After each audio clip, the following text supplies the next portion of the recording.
moment in my life was building wise was making my bench seat. I like my bench seat. Oh, I love that. Do you know what? That's what I call a quickie. Yeah, but that's called a banquette. Your bench seat. Have you got a nice little kind of cushion on top of it? Do you want to see it or not? I think I remember it. I remember seeing the pictures of you doing that. Did you do it with Dad? No, did I do it with Dad? Dad wishes. Did you get all the skills from him? He's a surprisingly skillful man, isn't he? Yeah. Yeah. He rewired our entire, when he moved into that house, Dave, in the 70s, he rewired the whole lot from top to bottom in a way that I doubt you'd ever be allowed to now. Fortunately, it has been redone since, but yeah. From that they all had, that everyone had. What happened in the 80s where people could, I know he was a doctor, but so he would have had a bit of money anyway, but how did people manage to have a mortgage, mum didn't work, have hobbies, be good at DIY, rewire a house, go on holiday, hold down a busy job? What's that about? Yeah. Were they better than us, or was the world better than us? Better than we are now? The world was better, wasn't it? I hope so. I think they're better liars. Oh wow! So you don't think he wired his own house? You just for some weird reason he told his kids he did. They're much better at finding the truth. Yeah, maybe. Yeah, and he just puts his writing. Hello, Paul. Puts his writing at the side of it. Paul's heard his father-in-law's a massive psychotic liar. Now he's back. See, this is what I should have done. I noticed that Dave had a nice drink next to him, and Paul's making a drink. Are you making a drink, Paul? Or are you doing some other domesticated activity?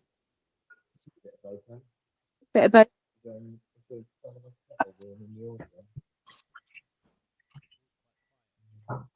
He is. That's just a person. He's going to do the only thing that he can do silently that we'll enjoy.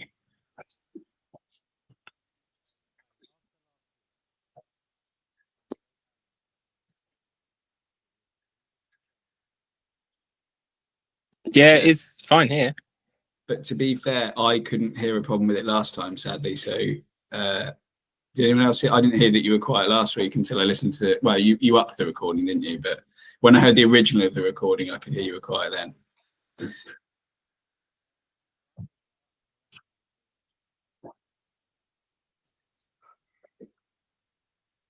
So I just...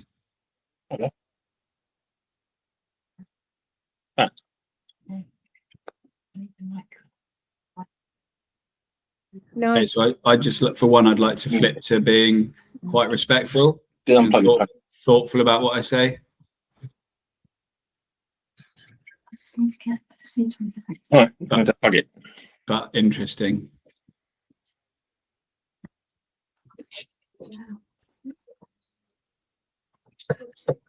Is it because he's got his earphones in? I've got some notes for tonight, and I've just fallen upon one by mistake and realised that I've made a spelling mistake, and it says branded Carlisle. But I've only just realised what that meant. I was looking at people the other day like that, but spoiler alert, I might mention Brandy Carlisle later on. Not Belinda. No. Was it Partridge that talks about whether or not Belinda Carlisle's ever been to Carlisle? He doesn't think she'd like it.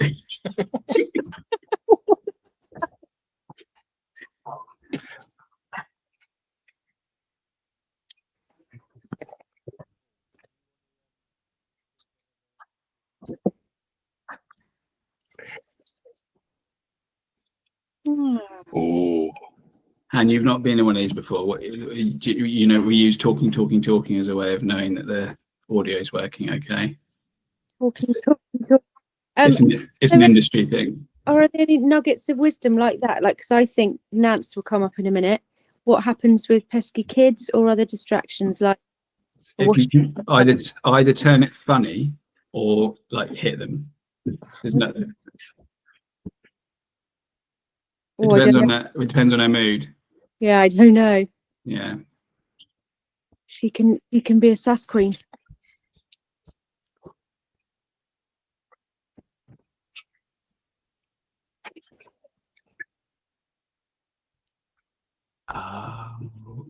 Very good.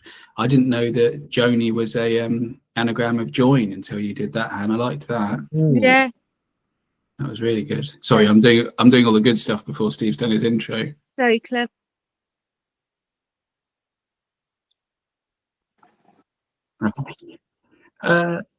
Should we? It's only him. Should we give it a little bit longer, but not too much longer? I'll give him a call, see if it's worth his waiting. Otherwise, he can just chip in. Or can you do your intro? Like, can we do the intro at the end? Oh, you can hear. And then we can. It'll all, basically fix it in post. Yeah, just mix it in all in at the end. Yeah, because as a full-time teacher, Steve's got that sort of time, Paul. That's it. Yeah. Well, judging by the WhatsApp group you've included me in for the last 2 days, I reckon everyone has got a lot of free daytime time by the look of it.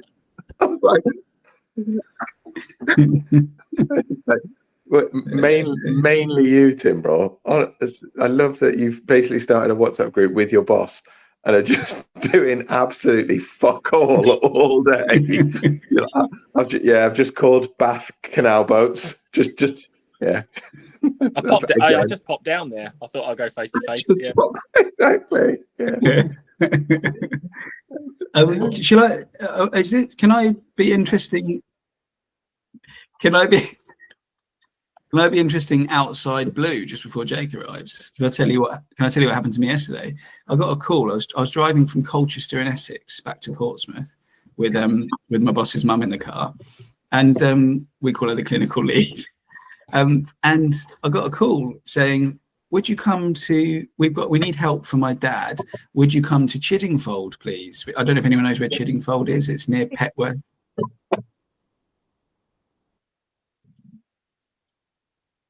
Yeah, so it's Chiddingfold. Colchester, of course, was where Boadicea did her thing. Sorry if I'm too interesting. You can cut any of this in that you want later on. I do apologise if I'm too interesting. Chiddingfold is Surrey, near Petworth, Milford type area, Guildford almost, Hazelmere. Anyway, we got there. Yeah. No, not talking about clients. Don't worry, darling. Did you hear what she said? No, just the whole squirrel. I enjoyed. Joe just shouted out, Tim, you're not talking about clients, are you? No, I'm certainly not going to name them. I do love that Charlie is both your wife and nurse. Anyway, we got to these big iron gates. They opened the iron gates. We went in, pitch black, couldn't see anything, nothing lit up. A lady came, a bit like Hound of the Baskervilles. A lady came to the iron gates and led us for ages, what felt like a long time, down a really long drive. And then we arrived and it was completely pitch black, so you didn't know what you were walking into. And we realised we were in a stately home with all the, panelling and paintings of ancestors and that kind of stuff. And we were led into a man's bedroom and we're going to be his carers, but we're going to sort out his care for him. But he's like, Charlie's just walked in, so let's call him Mr. X. Let's call him Lord Y, and a very, very nice man. Really nice bloke, and all his family around and all panicking because let's call him Lord whatever let's call them swollen ankles and was, let's say, breathing not very well, if you know what I mean. Yeah. He's gonna die. Anyway, yeah, so yeah, and I can give you a bit more information. He's 91, but yeah, it was very interesting, and we were in a like a stately home. I really want to tell you more, but the next bit is sort of jigsaw, what do they call it? Jigsaw identification that can be done for defamation. What was it? An absolutely massive house? Was it a stately home? Yeah, but they'd been stuck in a little flat at the top, which is a bigger floor space than my house. But yeah. I enjoyed the way you described a large stately home in, I think, probably quite a small Surrey village or town. Yeah.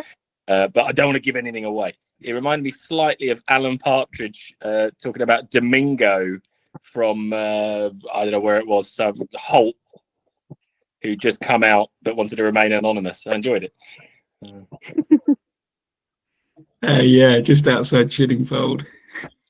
Tim, a little bit off topic. What is on your hoodie? It looks like you're working in Domino's Pizza. Oh, Han. What? Funny you should ask, Han. Wait till Steve's done his intro and then just do exactly the same as that with exactly the same intonation. Okay.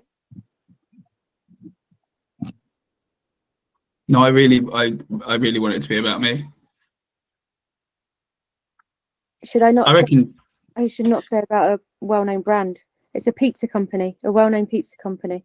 No, it's because it's very interesting for what I need to say for the podcast, and it'll probably lead off on other conversations. Then. Wow. Is material planet. And if Yeah. we could do that To be- wow, just like that as well. To be fair, it gets slightly less interesting each month, doesn't it? But yeah. Yeah. Yeah. Right, I'm going to phone old Go-Kart Boy. It would be a shame if he doesn't make it because he bloody loves this album. He does. Don't say anything about the album. I've just said it. I've just said that. He's got a bad back. His Yeah, first ever up. It's because the old man bad back. But why Oh. does that happen? Because he didn't have that when I saw it. Right. Yeah, you coming? Yeah, I'm okay. How long? Should we wait or should we start? No, start. That's what I said. I'm giving ladies. Start. Fuck's sake. Careful because I think they can hear you. They might think you're disrespectful. When do you reckon you'll be here? Because we'd rather wait. I don't want you to wait 10, 15 minutes. All right. Okay. F off. Right, Then. Did you hear that? Yeah. It was not like the Aguero. Heard everything.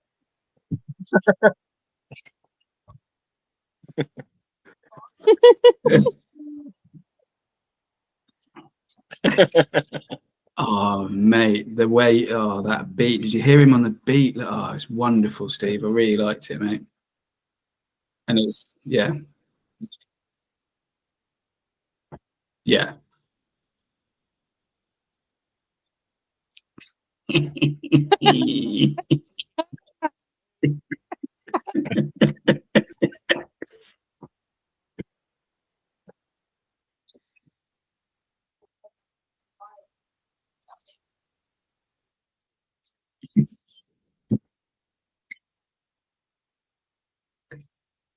Was it me last time? Sorry, I was on a.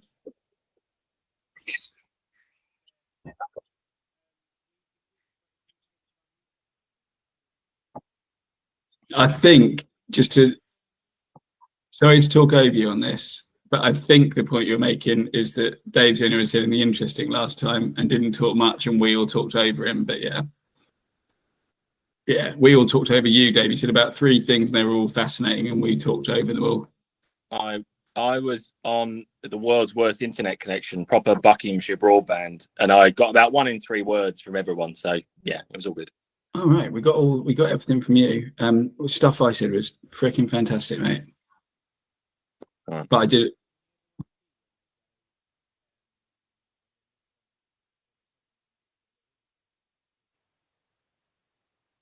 Yeah, no, you can. Hands on mute at the minute.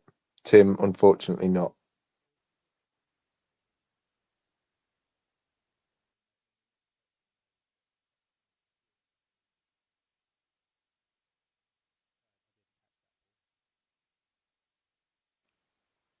Yes.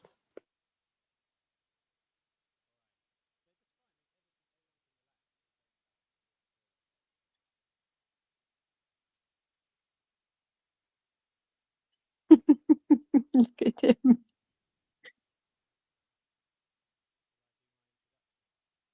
Yes.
Lovely intro, Steve. Loved it.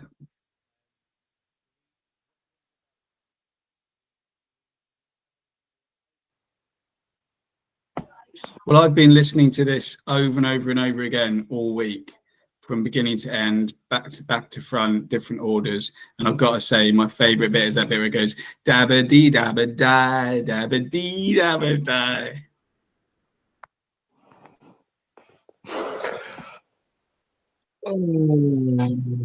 Trouble is, when everyone's muted, no one can see that they're cracking up. How follow Steve's thing with that?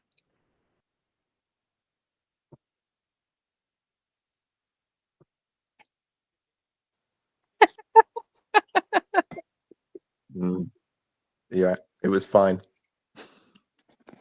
I've got one more joke for the whole podcast. It's not for now. I'll do it at the end. I'll do it like if someone says, like, when you might say, Tim, do your other joke. Does because we're gradually forming some kind of a structure to this. At what point, like, so Steve's intro, Steve, excellent intro. Like, and then another sort of standing item is Tim's hoodie. Like, do we go straight into that as a sort of like way of sort of trying to maybe slightly setting the tone of what level we're aiming the podcast at, but also as a bit of an opener?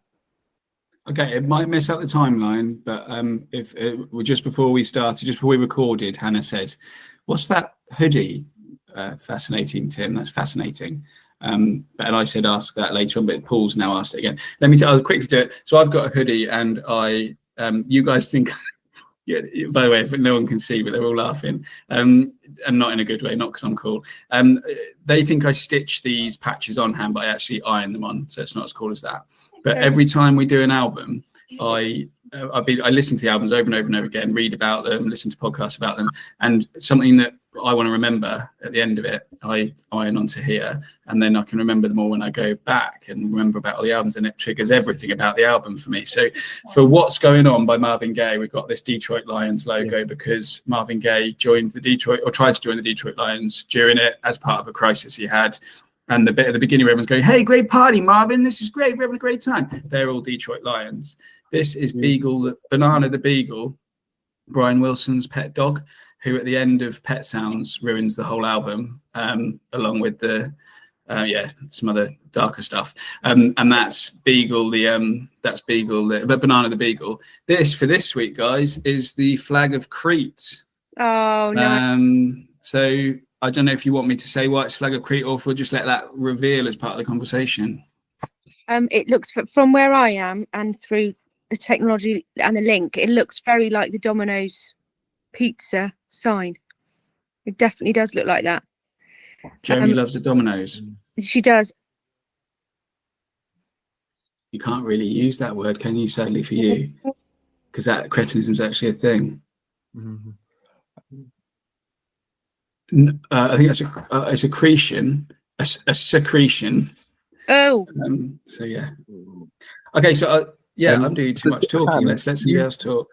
No, but Hans, so that is your entry point to Tim's jumper. Yeah. Have you got any sort of instant reaction to the information that's just been relayed to you? I think in terms of concept, it couldn't be better. In terms of like aesthetic output and what it actually looks like, it's exactly the opposite of the former. Like, so conceptually brilliant, aesthetically I'm going 0. And Hans famously never says anything negative about anybody, so that's literally the most horrible thing she's ever said about anybody in her whole life. But what I will say, the concept is terrible. I thought it was just a very simplistic, I'm wearing a blue hoodie because we're talking about blue. So he's done a lot better than I thought he was going to do. Well, when I started this whole process and people said blue changed music and, was some of the best things that ever happened to music, I was like, I didn't even like that 90s pop boy band thing, blue. Alice did, didn't she? That was my second joke. That's done now. a lot. Alice, Duncan, was it Duncan was Alice's favourite? Is this right? Yes, true, Paul, it's true. Should, Oh yes, Simon. should we Oh, point Lee. out to Lee? any listeners? Yeah, Lee was one. Should we point out to any listeners that we ever have, if we ever have any, that Paul's married to Alice, who Hannah's just mentioned. So Paul has just found out live on a podcast that his wife fancies Duncan from Blue. Yeah. Because also Duncan from Blue looks a little bit like the guy from Spooks that Alice got off with. I think. In a like Northampton nightclub. Can anyone hear me? Yes. This is Jake. live on YouTube, right? Oh, Yeah. lovely. Is anyone getting any feedback, or am I going to have to go headphones? What's Spooks? I heard the feedback. What's Spooks? What's It's Spooks? a TV series about the old MI5, not 9 to 5. Yes, you're right. And my sister got off with someone from that, and I'm finding out just as her husband finds out that she fancied Duncan from Blue. This Yeah. is Yeah. complex. The actor's name's Mark Warren. Oh, what? There you go. Yeah. Mark Warren This from is all Blue. quite. Got this off is with all your quite- sister. No, Mark Warren, not from Blue, but I you know which one you mean now as well. Little, tiny, ratty fella. Yeah, yes, and has done quite a lot That's of Alice's type. period drama as well. Can I just point out how meta this is? Because I don't know if it needs to be pointed out, and does it make it not meta by pointing it out? But this is all very confessional and real and raw and like very. Are we doing Someone the? else's truth. Sorry, Jake came after we decided we weren't going to interrupt each other. Sorry, Jake, it's not your fault. We decided we weren't going to interrupt. You said you weren't going to bully your brother.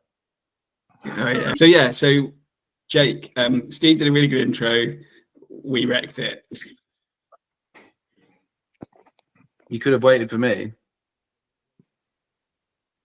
Yeah, because then we can just cut that, can't we? Exactly. Right, start from here. But Tim's used up both of his jokes.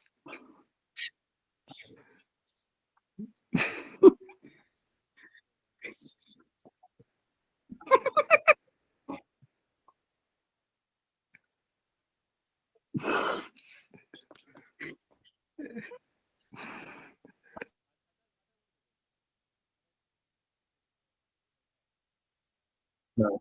I'll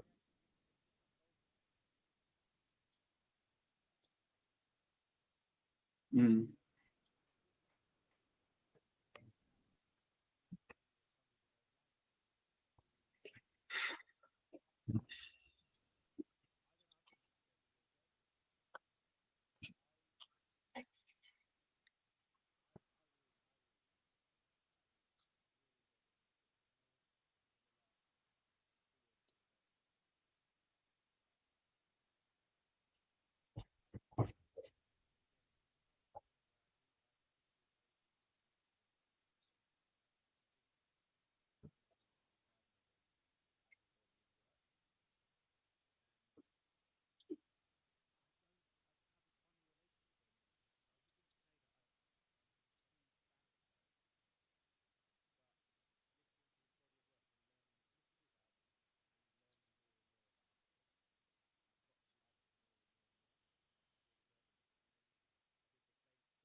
Mm.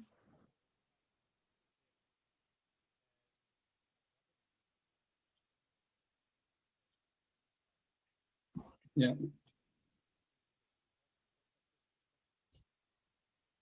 Yeah. He said save something for yourself. Save something back for yourself. Yeah, I totally hear you with that. She took a lot of offence to that, didn't she? Can I ask you, Steve, when you first heard it, you know, you said you've had a funny relationship with her, like knowing of her and knowing that she's a massive star and that she's really like well thought of and stuff like that, what was your first impression when you first heard her? Like, what did you think? Because I think this is really interesting, because I think lots of people, when they first hear her, they have a real reaction to it. Yeah. So you can't. No, I mean her. Like, when you first heard her, what did you think? Like,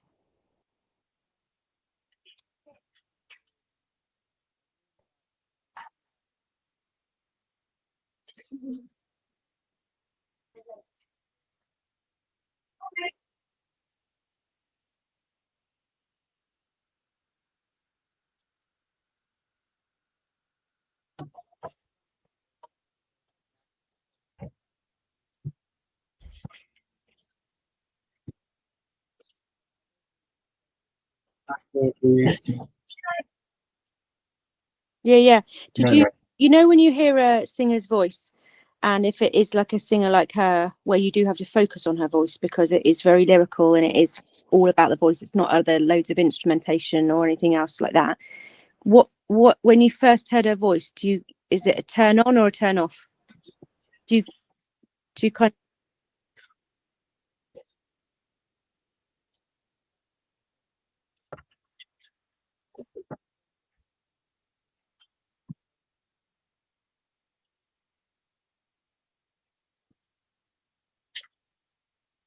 yeah.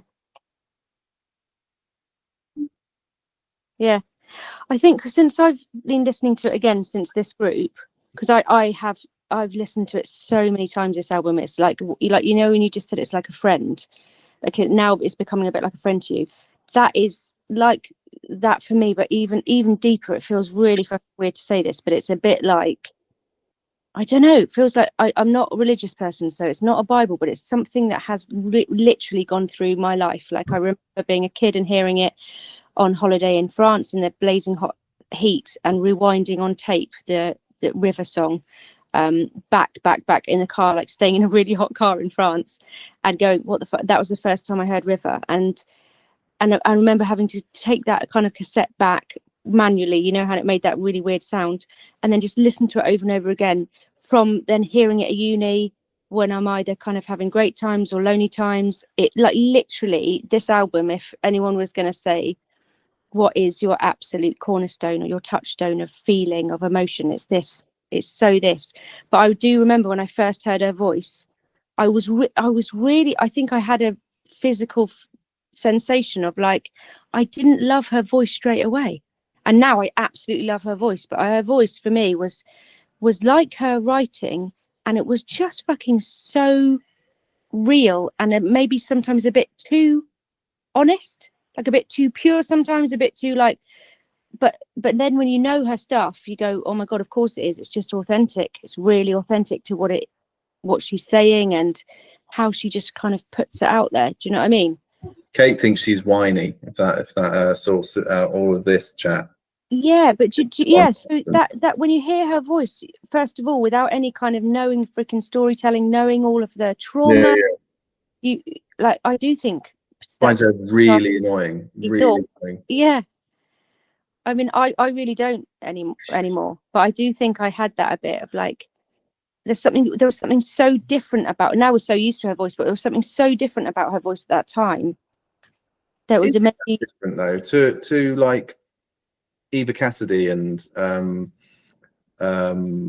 what's the other ones that were around that sort of time? Not Nat King Cole.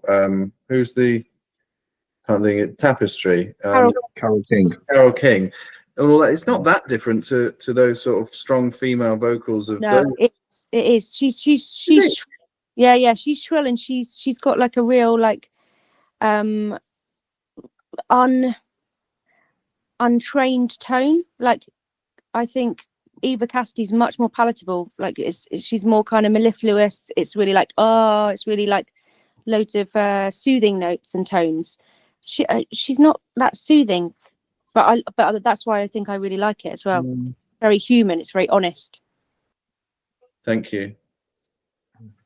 No, thank you. I think I came from it a similar position to Steve by the sounds of it, as in I know Joni Mitchell and probably listened to various albums as a whole over time, but it's not somebody I necessarily go back to. And I think the first time I haven't listened to it an enormous amount of times this month, various bits going on, but I have.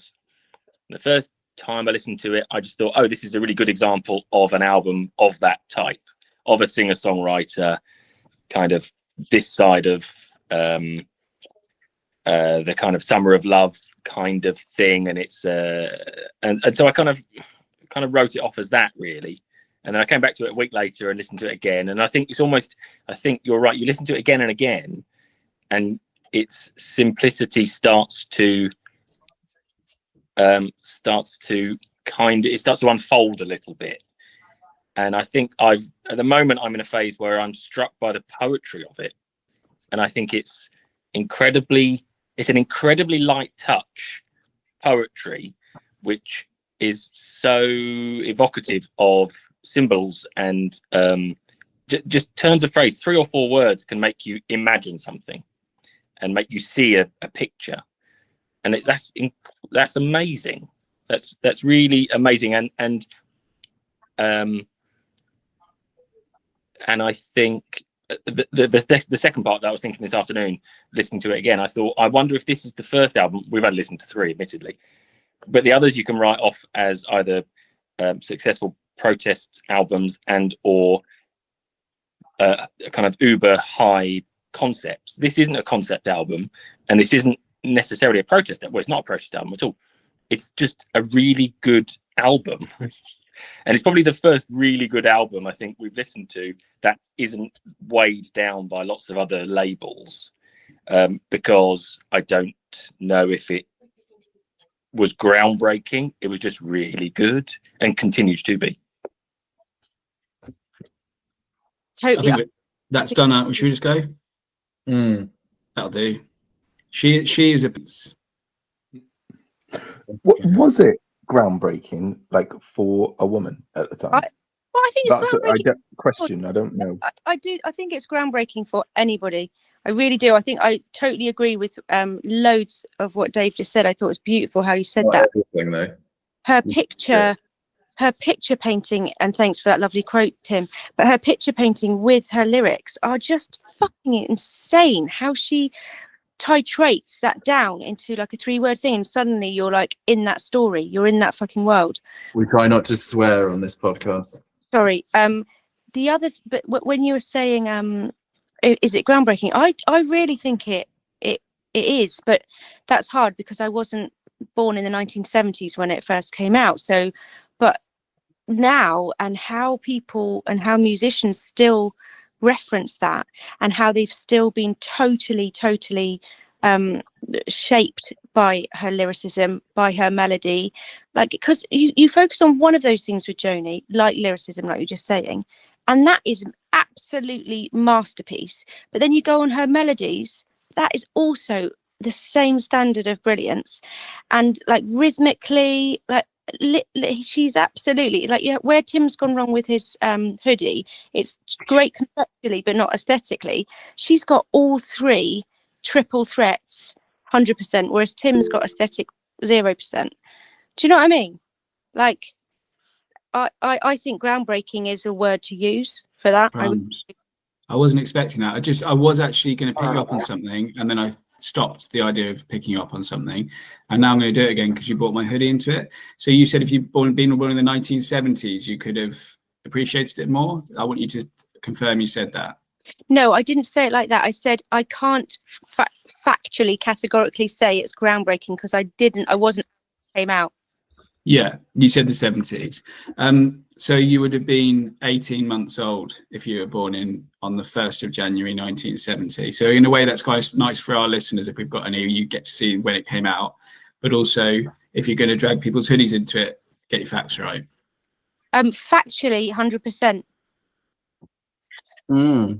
She's done you there, hasn't she? That is good. We can edit this, right, Steve? This is. Just before Paul and Jake get a chance to talk, can I say that I had the exact opposite reaction to this as to Pet Sounds? Do you remember when I said, you probably all remember what I said, but that I really love the Beach Boys a lot, and I don't like Pet Sounds, to the point where I didn't know what the instrumental at the end was called, and Dave pointed out it's called Pet Sounds. This is probably my favorite bit of music, maybe apart from Abbey Road. This is my favorite bit of music ever, Blue, as a piece. I just think it's nearly perfect, because it is poetry, like Dave said, but it also grooves, and that's really sort of cringy. That's a bit of a Simon and Garfunkel way, isn't it? But it's kind of funky, just to try and not be awkward. It's kind of funky, kind of grooves, it's kind of hip. But when I'm listening to it, and I've told you I listen to music while I'm cooking, it gets the old hips going, and it gets me moving, and I absolutely love it. But I don't particularly like much else that Joni Mitchell's ever done. So it's, like I said, it's my exact opposite reaction to Pet Sounds and Beach Boys. Fascinating guy, aren't I? I'll mute now. I struggle when if I'm listening to it and it goes more of what you like. I don't like being told what I like, for one, and also, like you're saying, the other stuff that Joni Mitchell's done is, even when you can hear some of the elements that she brought into Blue, it's just not the same. It's just not as enjoyable. Apart from, like Steve was saying, like Big Yellow Taxi and all that stuff, like the big hitters I can enjoy, but all the others, not as much of a fan.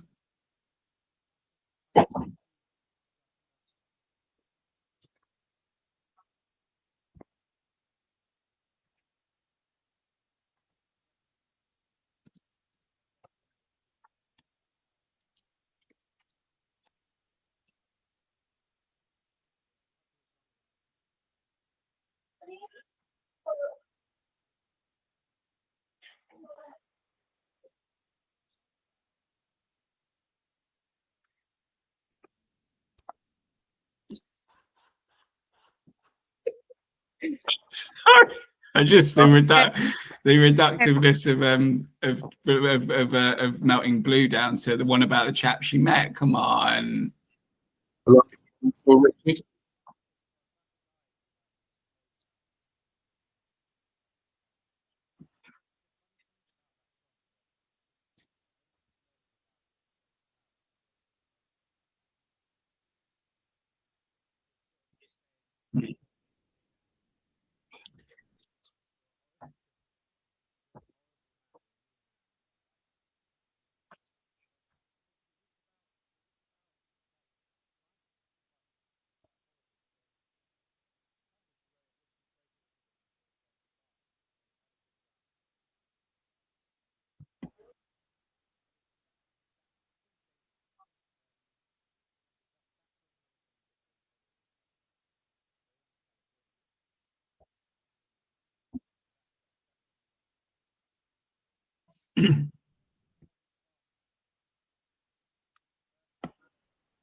Yeah, side two, or it was stronger in the sense of as it came out. Side two would have been California, Case of You, River would have been on it. No idea.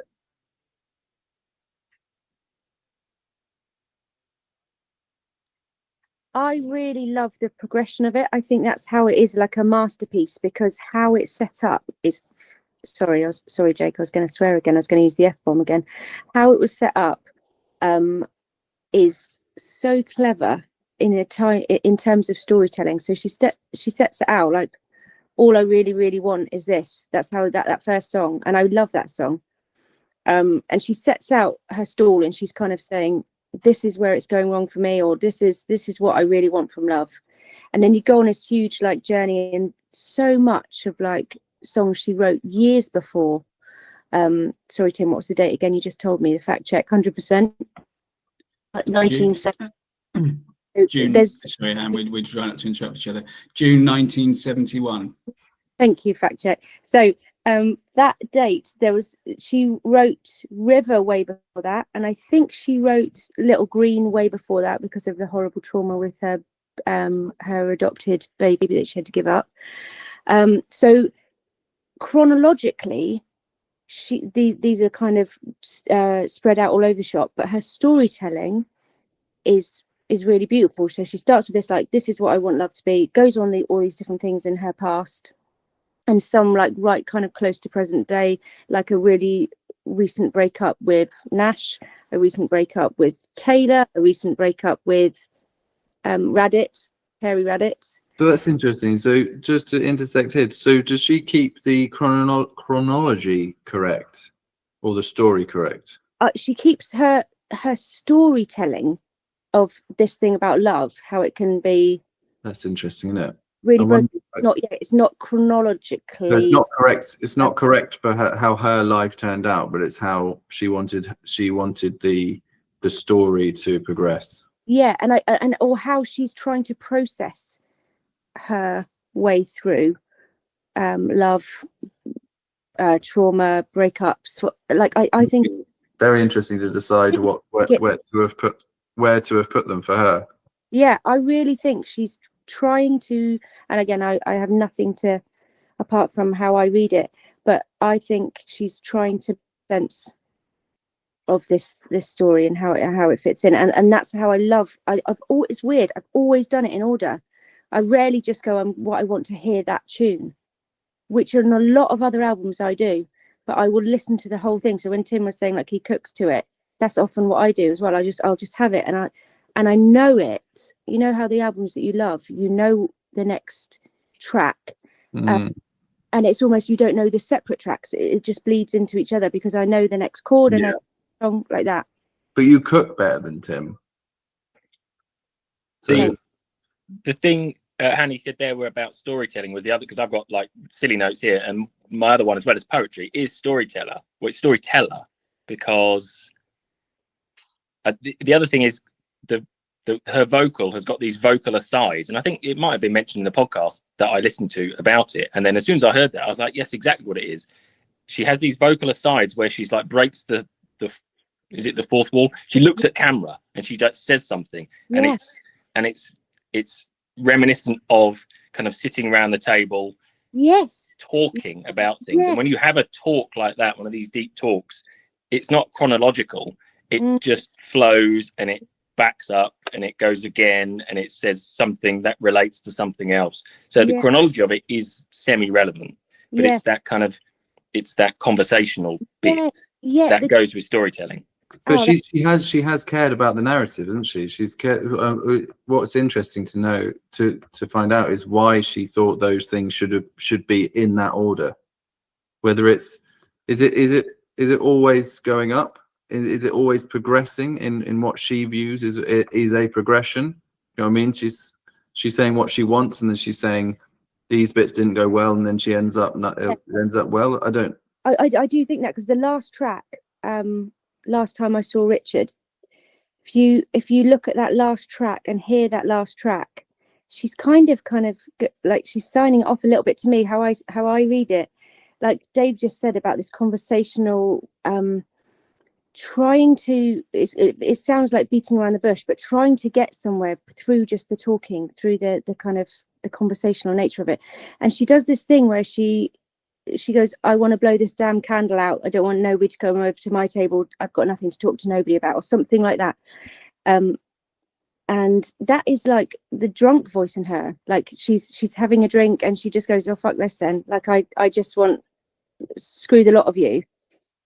Which could look like a really horribly like pessimistic, negative thing at the end of the whole album. But she does have the hope in it as well, because she's kind of talking about the sweet love again. And so I really do think she's gone through and very cleverly placed those. Or is it that she's finished? She said what she wanted. She's finished saying what she wanted to say. Do you know what I mean? So this is almost for her more than anyone else, and she's finished. So she's like, I'm going to blow my candle out. That's done. and a bit pissed with that voice and how she writes that sounds drunk. I'm going to blow this damn candle out. Don't want no one coming to my table. Not talk to nobody about, or something like that. It's a really fun. It does sound drunk. You sound drunk saying it. But that's also the part where she says, she's almost kind of, she says, you know, sod them all. I'm going to come out stronger from this. I'm going to grow my wings and fly, kind of thing. Yeah. I love it. Also, the way that it's very rare that we speak. We're trying to say what we felt about it, and we use their lines in a way that doesn't sound like we've just memorized them. So it's almost like she's chosen the lines that best fit it, regardless. Do you know what I mean? Exactly what I was trying to say, Jake. You said it brilliantly. That's exactly what I mean. It's like this conversational way that totally links you into that. You'd normally just, if that's the case, you'd normally just do a thumbs up like that, and just leave it. It reminds me of when Jake was saying I was bad at cooking, and it reminded me of that line. He cooks great stews and omelets. Was it about Kerry? Stews, yeah. Oh, for fuck's sake! I didn't even get the line right. Yeah. Yeah. When I was listening to Little Green, I found out what that was about, and I'd known that song my whole life. Found it was about heartbreakingly sad. Told my wife Charlie about what it's about, and we listened to it a lot, and we were very sad. It was a really sad thing. It's all about her having to give up a baby for adoption because of the way the world was, and because she was living her life with freedom, and just having to give the baby up, and it just broke her. And she met up with that baby later on, didn't she?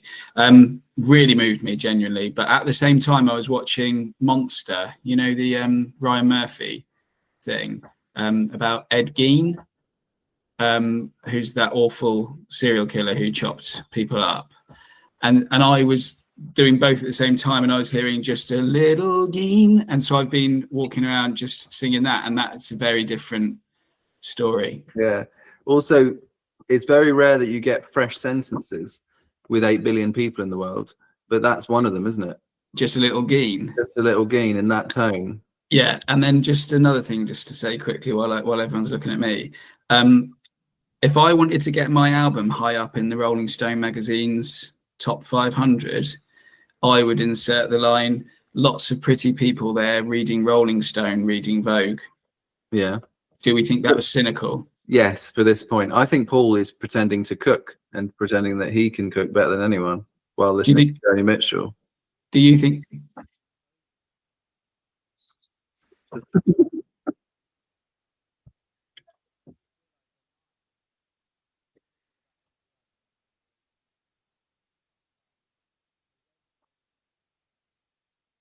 Mm.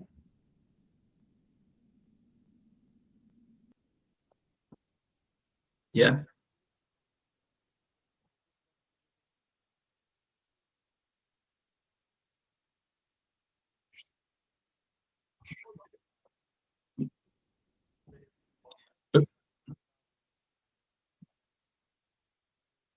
No.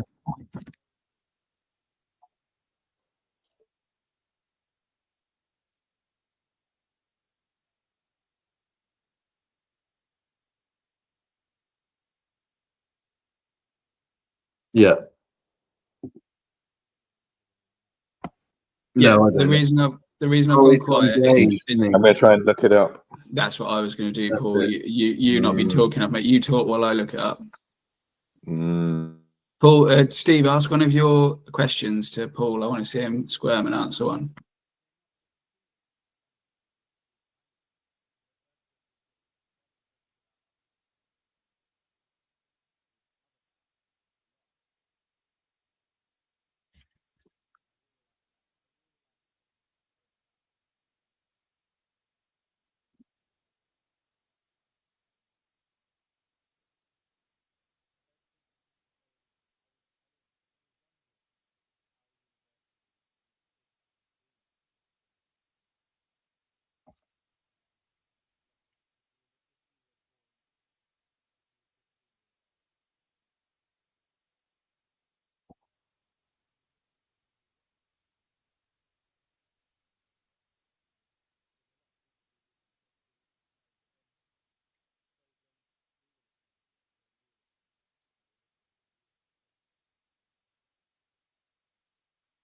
She would have, but yeah, to your point.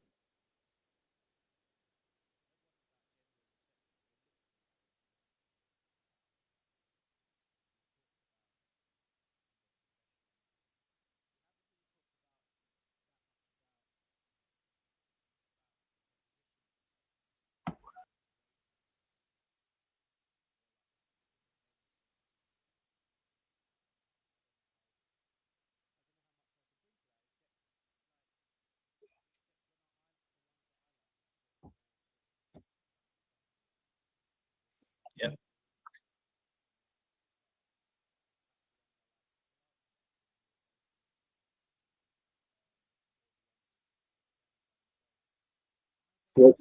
What's dulcimer heavy? What does that mean?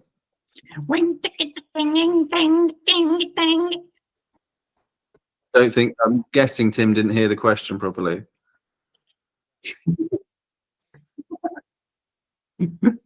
Sorry to interrupt, Paul. What news on the iterations of the Rolling Stones It magazine? is 30. Sorry, Jake, we've got Number 30. Why So- are you doing that? Nance? Hello. Number 30. It's a very quiet. In the she's obviously jumped from 30 to 3. And is that because the album has been recognized in that time? A bit like has I think it's in a Rolling complex, Stones rebranding. or is it actually we need to push women higher up this list? But both would be probably quite legitimate, surely.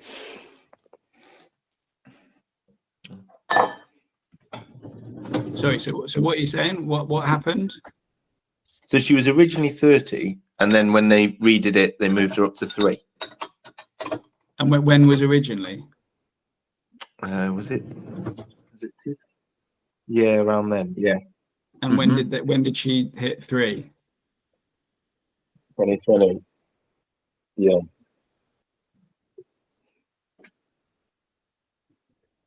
Yeah, but that was reasonably high, and I guess. But jumping to number 1 is quite a big thing. But 13 to 3, it's quite a leap, isn't it?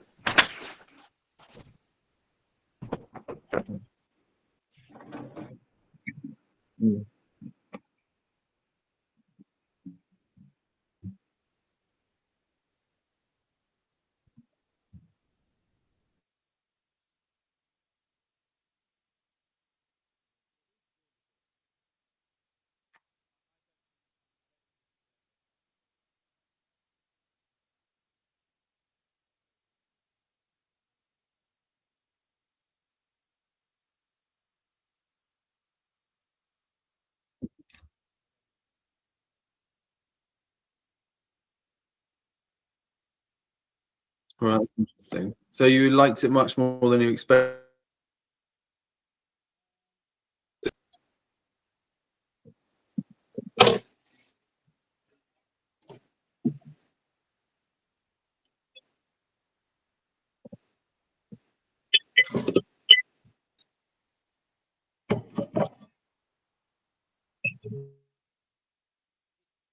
This encompasses itself.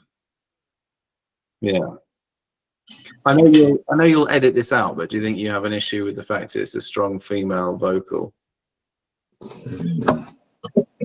You're going to edit it out anyway. I do. Sorry, just before I mute myself, I have a big problem. Genuinely, I was going to genuinely put this in as my hot take. And it kind of relates to what Hannah was saying earlier about her voice and it being quite shrill, or I think her voice is really impressive and incredible. But there is that bit. And when you're saying like, where was the first time you heard it? I remember hearing this album for the first time was on one of those headphone stands in like HMV. Do you remember them? Oh, that's brilliant. That was the first time I ever hit. And I remember at the time being like, oh, this is a classic album. Yeah, I need to listen to this. I'm putting it on there, standing in Market Street in Manchester. And I'm basically going, oh, it's a bit shrill, little bit. And then coming back to it years later, and yeah, so I've kind of have not in the same way you guys have, but I've listened to it. But anyway, but slightly related to that is I did find myself multiple times thinking could do with a man's voice on here, right?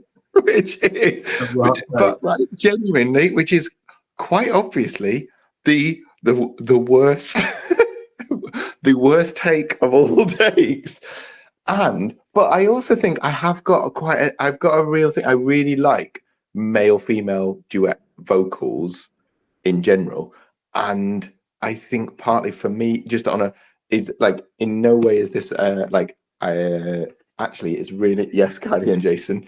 But I think it's really important that she was able to sort of like, I guess I'm not quite sure of the timeline, but I imagine this is kind of like Bob Dylan kind of like era. That's like and it was very much like male dominated, and then she comes along and actually kind of like produces this, and I basically the importance of that for women and for feminism is really important of it. But just on a purely musical level, just listening to it, I do feel like some of the slightly shriller edges I kind of just would have liked James Taylor or whoever to have just done a little bit. So yeah, that's my hot controversy.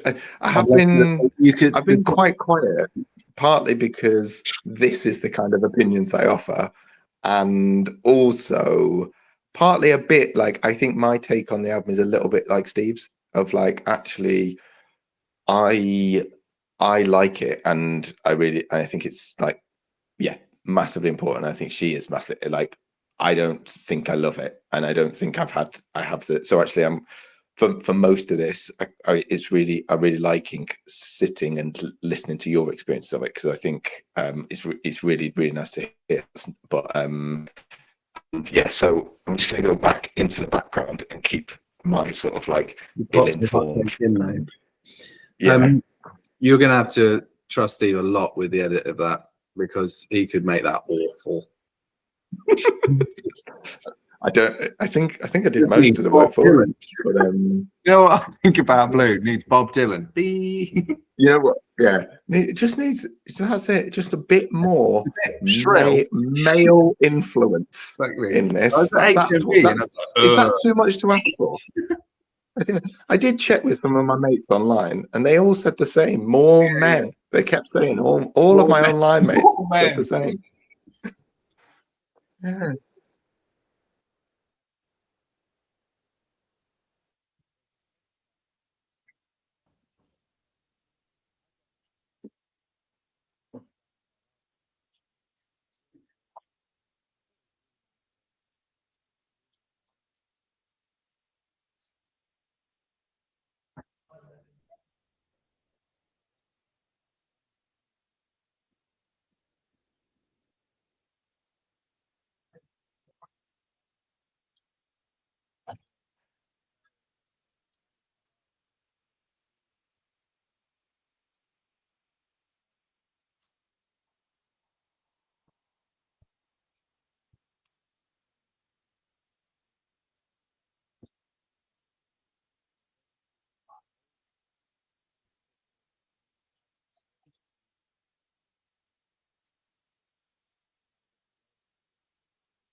Let's see.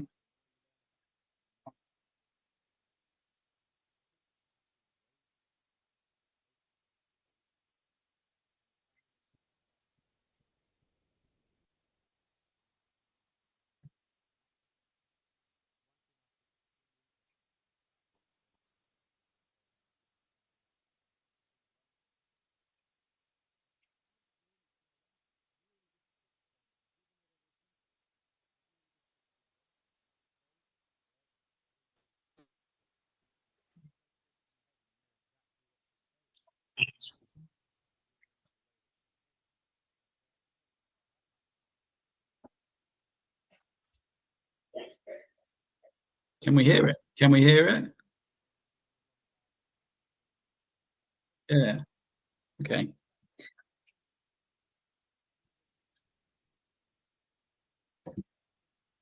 Can I, sorry, Steve, can I say something on that? I genuinely, if I really fall in love with music, I try and learn it on the guitar. And I'm a very basic guitar player, but it's just a nice, fun thing to do, to try and learn the chords. And most of the middle of the road type of stuff that I listen to is really easy to learn on the guitar. I mean, you'll know anyway that it's 4 chords. They're quite easy, 4 chords. Most stuff's pretty easy to play. You can't play it well, and you can't, well, I can't play it well, and I can't sing it well, and I can't sing and play it well at the same time. But you can at least bash out the 4 chords. You can't do that with Joni. So I've tried to learn Joni songs over and over and over again on the guitar. And she does these really weird tunings. So you have to retune your guitar almost completely, or sometimes just every other note you've got to retune. And they're really bizarre Joni tunings, and they're jazzy because she loves her jazz, and it's come from her jazz. But doing this, I mean, I've been interested in this album since I was probably about 10, and I absolutely love it. But doing this made me see I ended up seeing something that explained why. And it's not only as simple as she's a genius and she can understand chords sequences in ways that I could never dream of, and she can come up with tunings in ways that you just no normal person can ever get in touch with.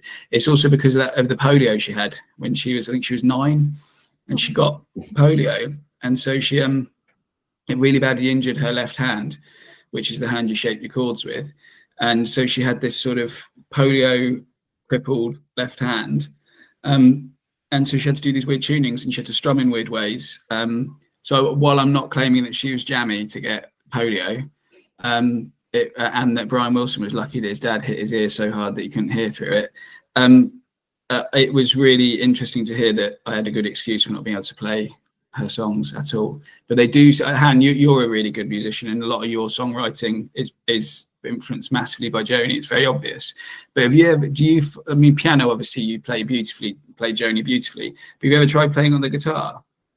No, but I just want to follow on from what you said. I think she also had different tunings because, again, she hasn't come out with this, but I think she has a neurodivergent brain, and I think she didn't learn in a typical way of like, oh, that's that chord, that's that chord. She was allowed to explore, or she allowed herself and gave herself permission to explore.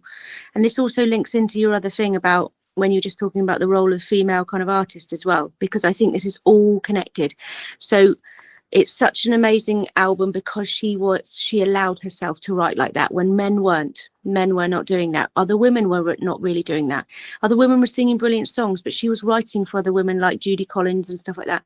But why that links to what you said about her chord making, all of that's the same. She just said, I've just got to get this out. I've got to explore, and I'm going to have to do this in the way that my brain allows me to do this. So yes, I've got a hand that's definitely been compromised by polio and stuff like that. But it's also her wirings meant that she wasn't going to pick up a guitar and learn it like someone else. She did it all herself, and that's why she sounds so different from everyone else. And I think that is also connecting to why she allows us in. When we hear her stuff, she's so free because she's freed herself from it. So then we feel free with it. We don't hear her song and go, oh, this is like, well, I didn't know about Little Green before I knew the story, but I still love that song. I didn't know about Carey was the guy who's like she was with. But because of the freedom of expression in her writing and how she attacked that or how she approached that, I think that comes out in the freaking truckload of when we hear it, so we then can attach ourselves to it. I really, really do think that. And I think it's that thing about voice and what Paul said about her voice, and I was very like that when I heard her voice, that we have this idea of like, oh, well, that's a shrill voice, or that's hard to hear. And in a way, regardless of her voice, what she's doing is so powerful because, again, she's allowed to do it. They call it a Shawshank pickaxe. It's like the voice is the Shawshank pickaxe. It's getting her out of her prison. It's the thing that's going, how do I release all these things in my head? Because there's no other constructs for women to do that with, or there's very few. So I'm going to do this. I'm going to paint these pictures. I'm going to try and get this out in the way that I can, with the chords that I can, I'm just going to freaking experiment. And I think that is fundamentally, for me, is the most incredible thing about her, because I'm like you, and what Jake said about the different albums. I don't love the albums equally as Blue, but what she's allowed people to do, and for herself to do in her whole career, is go, I'm gonna just explore, and I'm gonna perform, and I'm gonna learn, and I'm gonna not listen to how other people do it. I'm gonna just do it. And oh my God, if I had that, I mean, I just, that's her mega superpower, and it comes across when you hear her songs, because you cannot help but go, that's the most true form, that's the authenticity at its actual core. And it's and it's a struggle, and it's a fight, and it's, you know what you said, Steve, about she's quite Brandy Carlisle was saying she's not rock and roll, she's not metal, like heavy metal guitars, it's a softer, we need this softer feminism, we need this softer power, and she's doing it right in the sorry, what was the date again, Tim? 1970. She was doing it June. Sorry, June the 22nd, 1970. June the 22nd, 1970. She's doing that. She's saying 1971. This is female power. This is sensuality, sexuality. This is talking about trauma. This is female power, and I freaking love her for that.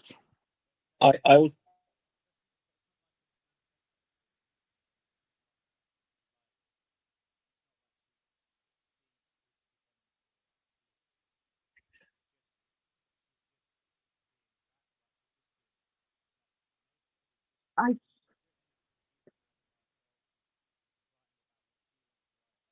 Yeah.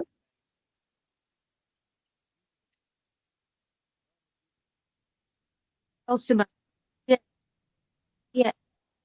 And she retuned that as well. She changed the middle string on that. So she's doing stuff, really strange stuff that no one's done. Yeah, it's not. No.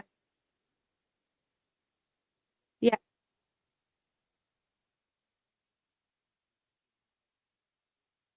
Yeah. Yeah. Right. You're right, Steve. She didn't say this is what I'm going to do. She just did it. She didn't say this is the Blue is a feminist piece, or she didn't say what she wanted to do. She bloody just went, I've got to do it. Or this is what you should do. Yeah. Like you're saying, it's not a manifesto. It's not like we need to unite. Feminists needs to do this so that we can get to here. This is me. This is me, and this is what I have done. Yeah. Gonna say it feels, and I struggle to talk about feminism, but as in, you know, for me having an opinion necessarily, but it's not a feminism of idealism. It's a feminism of reality, because the songs are they're like, she flits about. She has two different ideas about one thing. She likes something, but she doesn't like it. She falls for somebody, and then she gets bored with them. It's all real. She doesn't try and then edit herself to make it a fable. She just lays it out.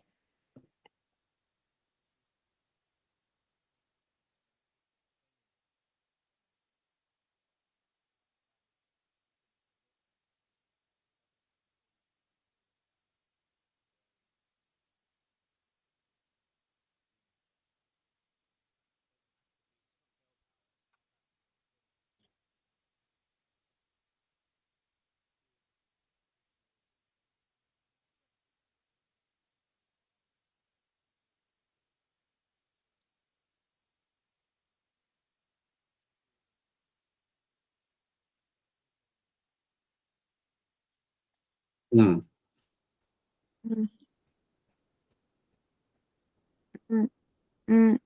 It's also not strong or weak or brave or cowardice. You know what I mean? It is just her.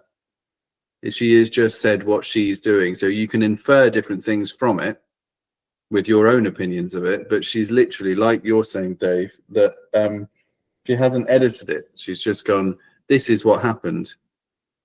And not even like, and what? There's no question afterwards. It is, this is what's happened. I've put the, do you know what I mean? There is like a little bit like what you were saying with the manifesto. There's no and bit afterwards. It is literally just, here's a story without asking for a response, without expecting there to be any change. There's not even wanting of any change. It is literally just like, this is me. This is, well, not even this is me. This is what happened. This is what I would like to tell you about. Yeah, definitely. And I think it is incredible that she produced it as well. Like, she wanted a sound engineer, because that stuff is so technical and really tricky, and you can't do that if you're playing the instruments. But she was very clear on all the decisions she made with production as well. Again, and that wasn't talked about loads, and it's still not talked about loads. But that is massive to do that, all of that undertaking as well. But imagine how good that album is, and when Paul gets his way and a man does the whole of Blue, but by a All man. of it, not all of it. No. Just needs a bit of it. Yeah. Just contributes to it. Yeah. It's not all man, it's just more man. That's all I'm asking for. More man, yeah. Down in here, but just make it a bit lower. Just Duncan from Blue in the background. Yeah. That's all it needs. Oh, bit of blue on blue, yeah. Blue squared.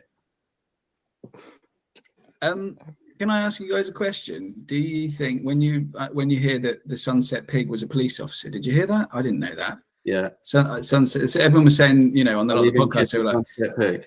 Yeah, so she'd obviously even kiss the police officers that are breaking up the riots on Sunset Boulevard.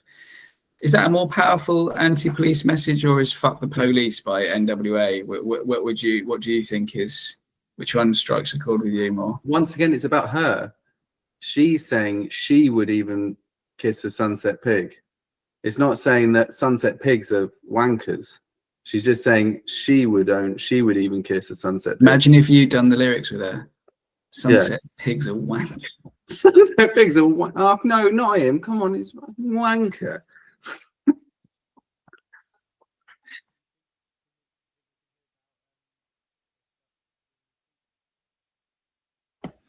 Yeah, brilliant. So she wrote a lot of the songs in Matalan, or it's either that or it was H&M. In a place called Matala in Crete, and when she was in Athens, she was walking around Athens with her mate, and all the Greek people did something as one, and they shouted "Sheepy, sheepy, Matala, Matala," and apparently that meant hippie, hippie, go to Matala. So she went to Matala, and she lived in a cave with Kerry for a bit, and I like the fact that that's where the line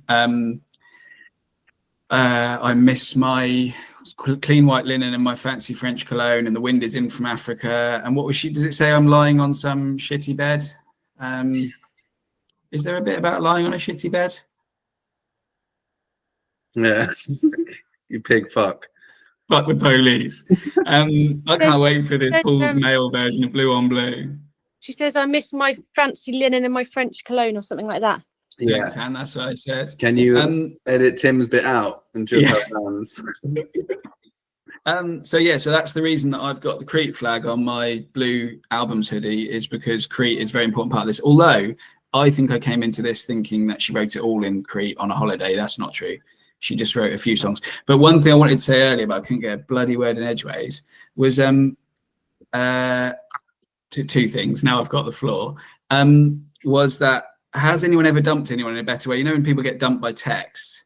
Imagine, genuinely, apparently, Kerry was sitting around, all the friends are sitting around, she gets out her guitar, her dulcimer, whatever, and sings like, basically, "I'm off to California, you've been a douchebag, see you later, had a lovely time, but you're done." And he literally got dumped like that. He literally heard that song and was dumped like that. Isn't that just great? I don't hear lyrics, so I would have just been humming along to it at the end, and everyone just looking at me going, "What?"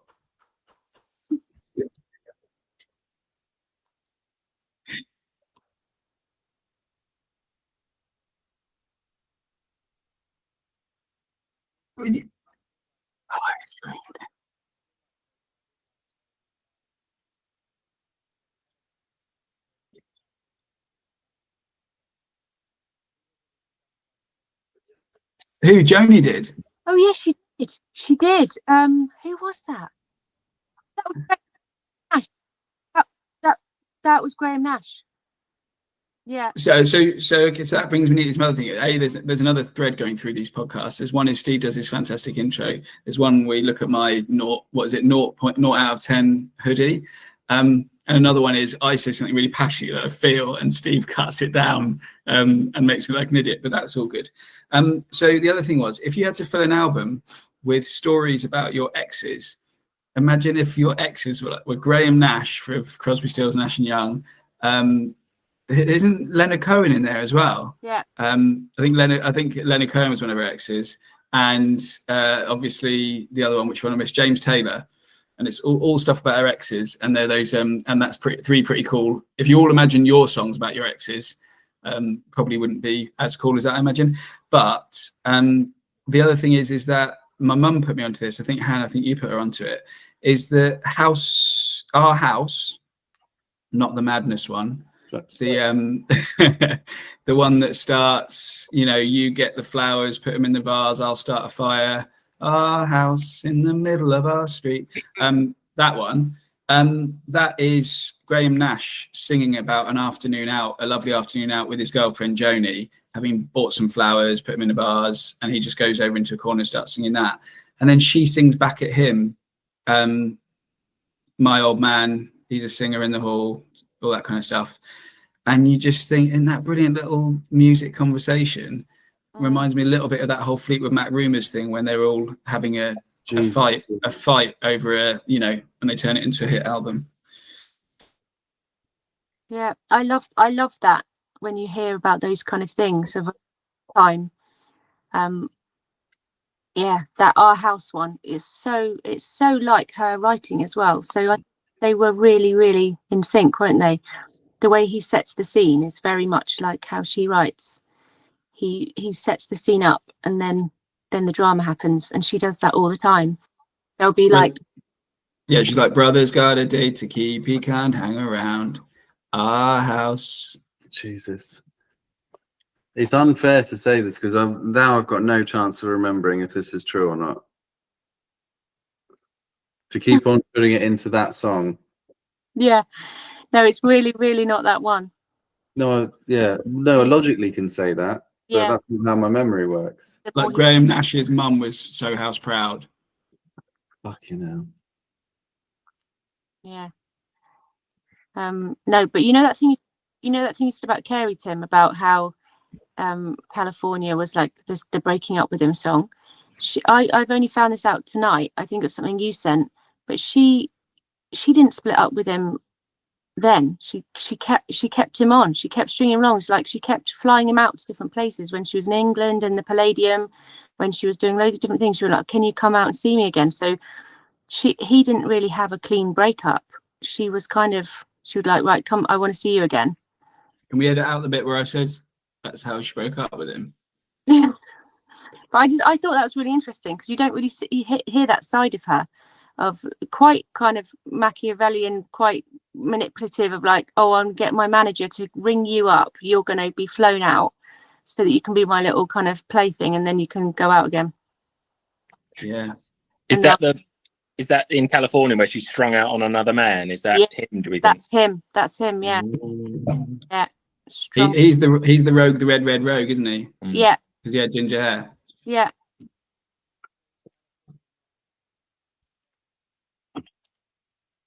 Oh. It is, but I think she's kind of saying that again, like she does this quite a lot with places. Places are a big thing for her. They're almost kind of personified. Yeah, she does quite.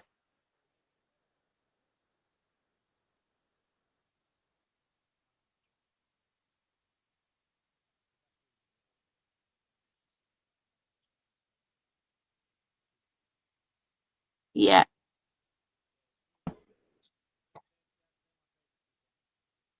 Which one's California and Carey? Is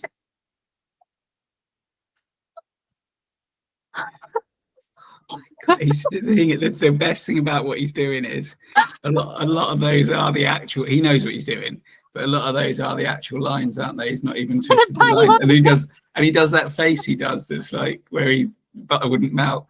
Can I just, Paul's just fact checked and he put it in the chat.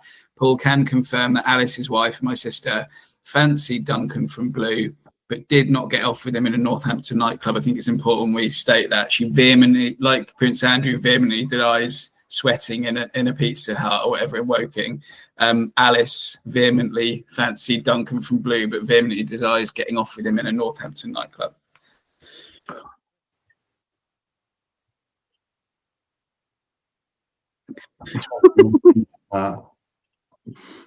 Sweating Yeah. in a dog call centre.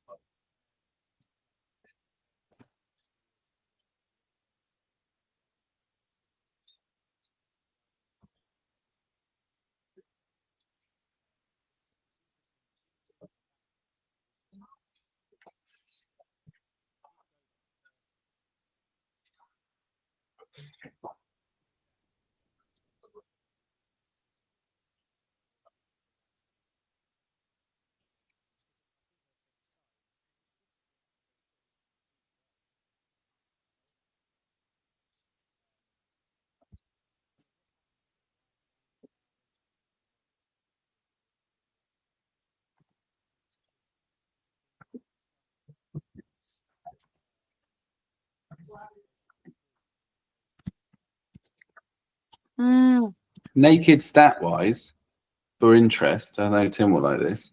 It did best in the UK, and its peak position was third in the UK album charts. So although it did do well, it wasn't like phenomenally well. Do you know what I mean? It never got to first. It never got to the best album, even the week that it was out. If you see what I mean. And in the US, its peak position was 15. So if you imagine the 15th best album at the moment, that's not going to be remembered in 30 years, 40 years, whatever it is. That's a bit interesting because that was the same with Pet Sounds, wasn't it? That was like bigger in the No, UK. Pet Sounds like that though. It would be Pet Sounds. I do agree with that. Yeah. Sounds. Do you think the Beatles had such an influence around that? So, like, and then things that then I don't know, like, were admired in, like, have then gone on to be revered more so as like these like classic albums, perhaps because I guess at that time, because of the Beatles, UK was sort of like really kind of like, I don't know, esteemed musically, or like, I don't know, thinking out loud. It's just interesting that both of them have done better. Both are she's American or Canadian? Canadian, but North American, but have both then. It did better in Canada than it did in the US, but I was surprised that it did better in the UK than it did in Canada or the US. Yeah, it is interesting. Would you have a Canadian or American bloke re-record it, Paul, or does it not really matter? Just do it. Mickey Bob. I do think that's a really good point by Jay. Or William Shatner. I do think it's a really good point, Jake, is that these, like, those two didn't sell that well, didn't do that commercially well, did they? I mean, I say that.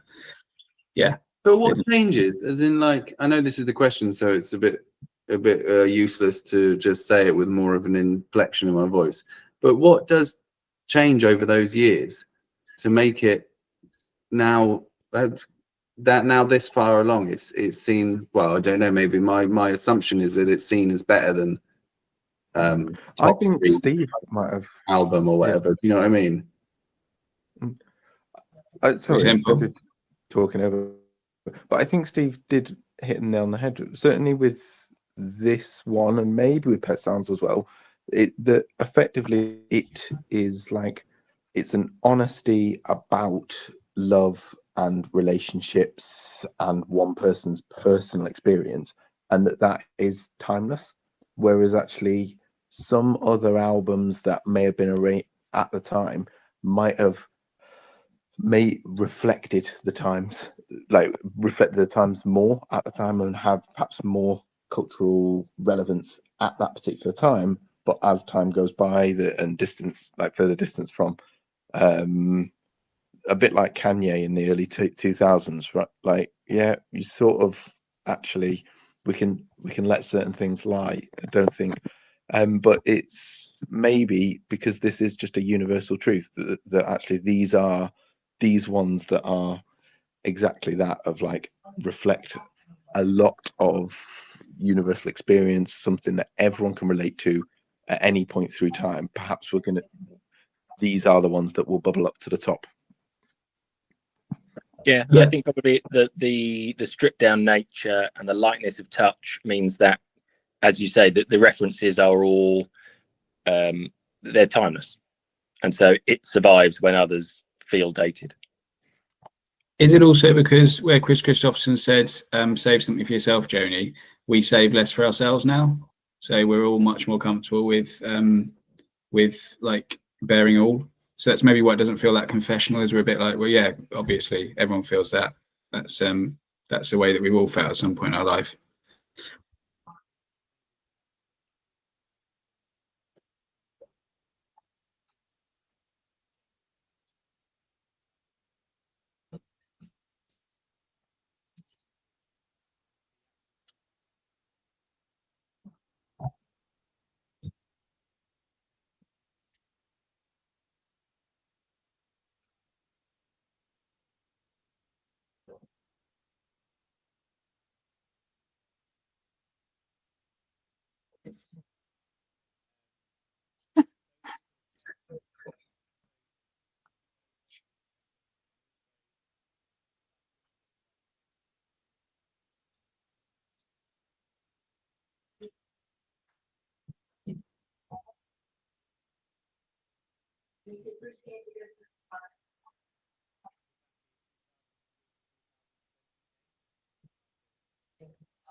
Yeah, I think we seek it out more, but I don't think individually we are practiced at it, but I think we need it. I think we seek it out. So I think we know what it is when we see it. We might not be able to articulate it, but when we do see something authentic, we crave it. And I think that's what she does. And I think regardless of if you like a voice or don't like a voice, you're hearing something authentic and real. And I do think that makes us, it sparks us. And I think definitely I look out for that. I look out for that in comedy. I look out for that in music. I look out for that in art. It's something real. And I do think that's. And I think this album is, I've got a little list of the tracks here and I've put stars next to the 2 or 3 that I think, these are my favorites. But I think I bought into it enough that I trust it enough to say, I don't have tracks I don't like. I just haven't understood them yet. Yeah. I definitely have that. And I do think my favorite changes time. At the moment, my favorite is that last one. I think it's absolute genius. I love that one. I love that one. She wrote that so young. I mean, that's the other thing we haven't really spoken about in this bit, but she wrote this so young. I think that for my think tank is really hard, because I'm just like, how do you, this is when I do think a little bit about like time travel or someone having people talk about having an old soul. Like, how the hell, yes, you can have these experiences and you can say she had this boyfriend and she went here and she traveled, but to actually have the reflection she had, have the kind of almost zooming out about humanity that she has, I don't get that. That frightens me quite. But are you inferring that yourself? Is she literally just saying what happened? No. If you, I don't think that is. It's not just a kind of a tell-all kind of thing. She's crafted it. She's analysed. She's reflected. It's poetry, like Dave said as well. It's like she's really, really thought about it. It's not just a splurge. Talking about splurge, I got caught up on the 1971 album thing. The stats of it. The album that won out in 1971, who was top of the charts in the US the longest, was Tapestry. Really? And do you know that they recorded those in the same place? Really? Yards away from each other, different studios, but yards away from each other. Because that's another interesting thing. It wasn't just like it wasn't that kind of music wasn't popular or anything like that. It just didn't hit as much as it seems to hit now. Yeah. She wasn't just young, was she? She was Crosby, Stills, Nash and young. Very good, Tim. But how old was she? Can you do that stat, Jake? No, I won't be doing useful stuff. See what I mean? That's fair, tiny. She was more reflective than I thought she would be at 18 months. Steve, I did not. How did she do that? You're a mean old daddy. Lots of laughs. No. Ask me if this relates to any of the albums that are coming later on.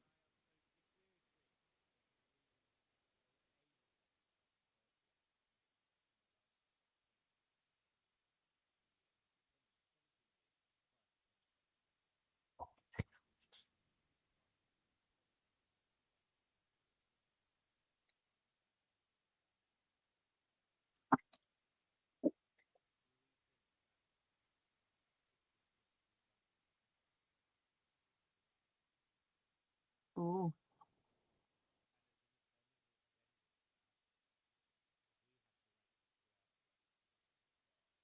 Number one by mile. Number one by mile. I think the other two are hilarious.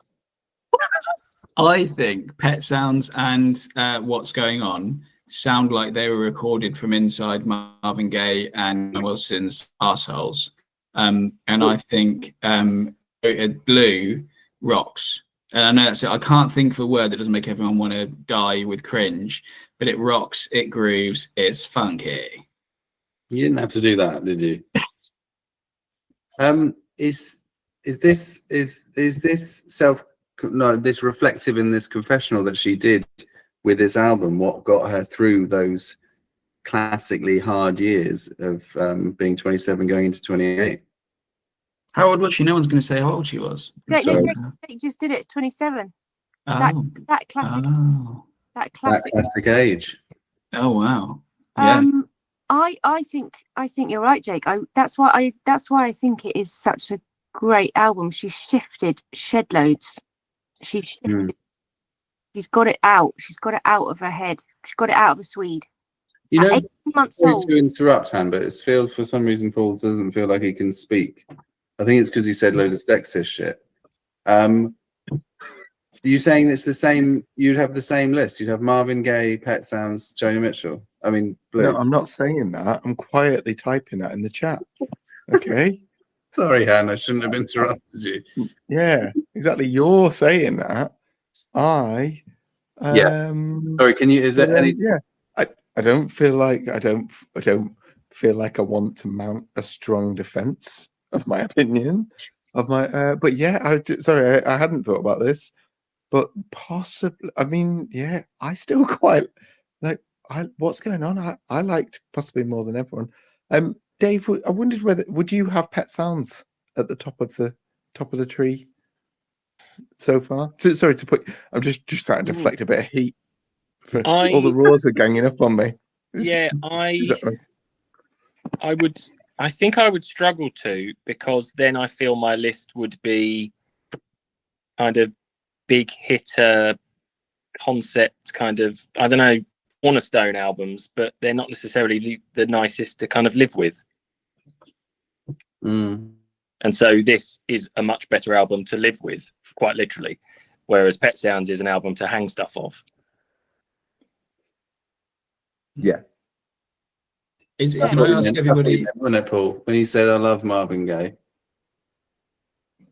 What? Sorry, what was the question? That's what you Dave said. Yeah, that's it. Yeah. Mr. Gay, but yeah. Yeah.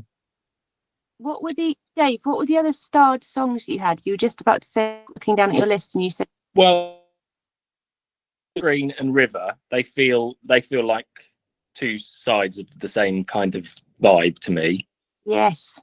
And then California I like because it's a bit more up, but it's funny because often in an album you hone in on the hit type ones, side track 1, track 7 or whatever it is, track 5. Yeah. California I like. I quite like Case of You because I like Case of You because if you miss the first line, you're not quite sure what she's talking about. But the first line is like, before I didn't love you, and then the rest of the song is this kind of like weaving of kind of like this uncertainty. But actually, if you hear the first line, it's like, yeah, I'm not that into you anymore. I like the last one as well, particularly the first half of the last one with just the piano for the 30 seconds. So I like all that bit. But yeah, Little Green and River are mine at the moment. Lush. I think you're right about saying they're kind of from the same place, those two. They seem really linked. They seem like, some people call that sister songs, don't they? But they seem really close, those two. Because there's the line in River, My Baby Say, I really think is about the baby. Yeah, it could easily be. Yeah. And she wrote River a lot about when she had polio, when she was in the hospital. They gave her a Christmas tree in her hospital room, and she was like imagining skating away on a river and being free and getting out of her kind of broken body. And so that's coming from a childlike place, and Little Green is about a child as well. So that's freaking incredible. You've got those two. I also really like the River because there's this, and it's quite obvious, but immediately you kind of get thrown off because you imagine a river flows and it moves and it's turbulent, but she then suddenly says, and I'm going to skate on the river, and you suddenly have to that's what you're imagining, and it's now this frosty kind of frozen river. Yeah, so that's just quite a nice little kind of tweak. Yeah, and I do think, like, if you think about the whole album, I do think that one stands out as being quite different. I know, like you said it like Little Green is a similar one, but they're both quite different from the rest of it. They haven't got the groove like Tim was talking about. They're not her hands slapping on the dulcimer and euphemism, but they're gentle. They're kind of quite lullaby childlike ones, aren't they? That does link into the polio thing though, which I'd never made a connection to. So the idea that a river should be moving, but it's not, it's frozen. Yeah. Like polio would make it, and I want to skate on that. So it means I want to recover from this. Yeah. And using the childlike jingle bells as the basis of that chord sequence and progression. Brings it back to being childlike. She does have a brilliant brain, that woman. Really does. Did. And did. Radiohead had a song called My Iron Lung, just to read feedback to that polio thing. Lovely. I liked your point earlier, Tim, that you weren't able to play her guitar chords because she was disabled and you were able-bodied. That appeared to be the point you were making, which that appealed to you. Yeah, I can see why you like it. Everyone seemed to sort of nod and let that slide, and just thought it might be worth just bringing it back. And if only I had polio, I could play like her. As the album.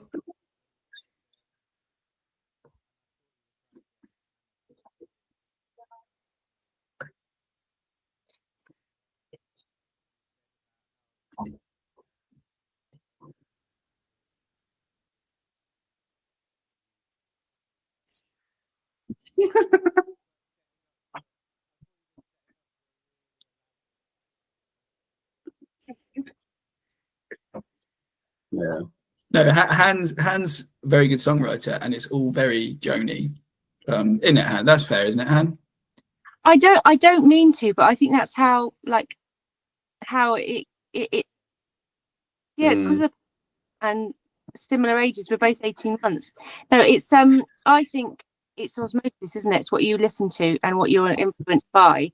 There's a dulcimer. I don't sit down there and sit at the piano and go, I want to sound like Joni, but I'm totally sparked by her lyrics, and I've always been, and I love how she gives herself freedom to write. She doesn't do verse chorus or formulaic stuff, and that's how my brain works. I don't want to sit down and do that. That's not how my brain works. So if it does sound like her, then that's amazing, but I don't try and do that. I just think she has such a beautiful freedom and fluidity to her stuff that makes me feel, when I listen to it, that's fluid, and that's what life's like. It's not all in boxes. I got from it as the album went on longer and longer, and I did listen to it a million times this month.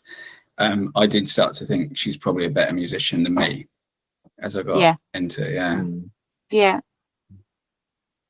Yeah. And do you know Bob Dylan's Blood on the Tracks is coming up soon? We're going to have that in a few. Mayors have pricked it. We're going to have that. Man.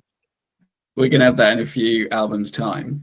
His opening song on that, Tangled Up in Blue, which I've been listening to recently, that is Blue that he's talking about. Duncan from Blue. No, Han, I'm not being silly. Bob Dylan is literally, not literally, is metaphoric. Is that actually? Well, I don't know, because I can't finish the point yet. He's actually tangled up in.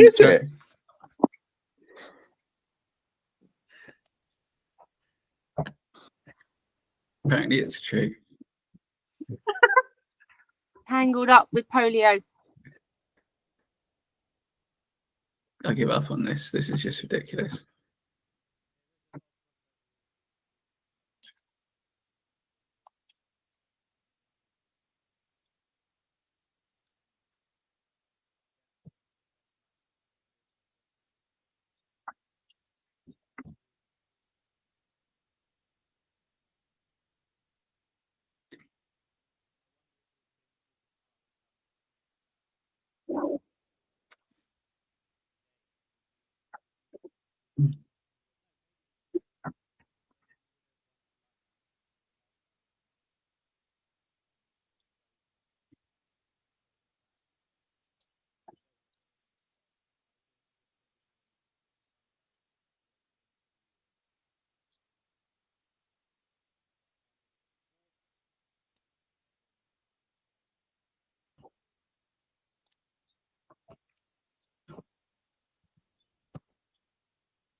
Yeah, I mean, I know you said before that, but I've just had an idea that it's a nice kind of rounding up of stuff. I think she, in the song Blue, which of course is the name of the album, but in her song she says, songs are like tattoos, you know, I've been to sea before, crown and anchor me, let me sail away.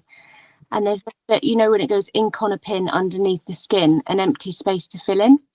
And I think that's what that album does. She's saying it in that song. She's getting that empty space in us filled in with these stories, with these emotions, getting us to get connected, in touch with our feelings. But she's almost telling us what she's going to do to us. Underneath the skin, an empty space to fill in. Like that's so clever. That these songs remain in us, with us. Then if we want to ever write, they'll come out. If we ever want to talk, they'll come out. Like, she's telling us what she's doing. Yeah, that's kind of how I'd want to wrap it up. So how do we now go back in time and go in before what Han said there, Steve? Oh, okay. Yeah. Also, when she does the wrap up, Paul was wondering if one of us could talk over the top of her, so there's just a male voice in there as well when Hannah's talking, if that's okay. If I can say my favourite lyric, I don't cry because I'm a geezer, but if a lyric in a song was ever going to make me cry, it would be Little Green, Have a Happy Ending. I genuinely got quite emotional just saying it. I just think if you were singing that to a baby you'd lost because you had to lose it and you knew that baby was out there, and you do end up catching up with that baby but only too late. If you were singing to your own, imagine one of your babies and you don't know them, whatever else, and you say Little Green, Have a Happy Ending, I think that's just so sad. Such a geezer.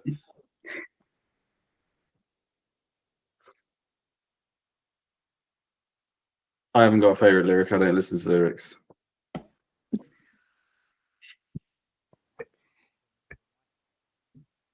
Yeah, definitely. Oh, I've got a new mic. Thanks for asking. It's really good. Well, I don't know. Is it? Is it better? Is it noticeably better? Yeah, it's very good. Fuck you. Edit that.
Yeah.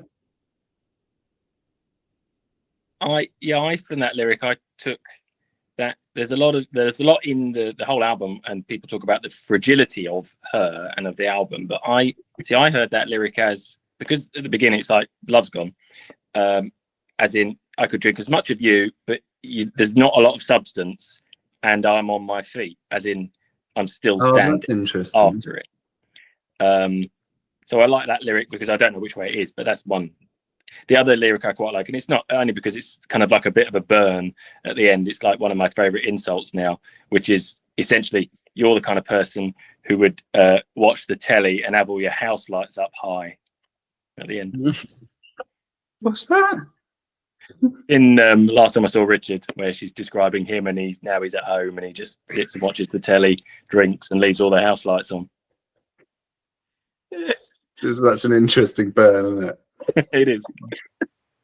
Jake, you've just put an interesting stat in the chat. Can you just explain that? You said you'd listened to it 1 million times this month. And Blue is 2,164 seconds long. So if you times that by 1 million, you get 2.1 billion seconds. That equates to 68 years of non-stop listening. And I think that should be ending with Tim is a liar. Right. And how many years ago was Blue made? It was 55 years ago, is it? Doesn't matter, because you said you did it this month. Oh yeah. Which is like I said, Tim is a liar, and that's what it needs to end as. I was thinking of just putting in Tim is a liar.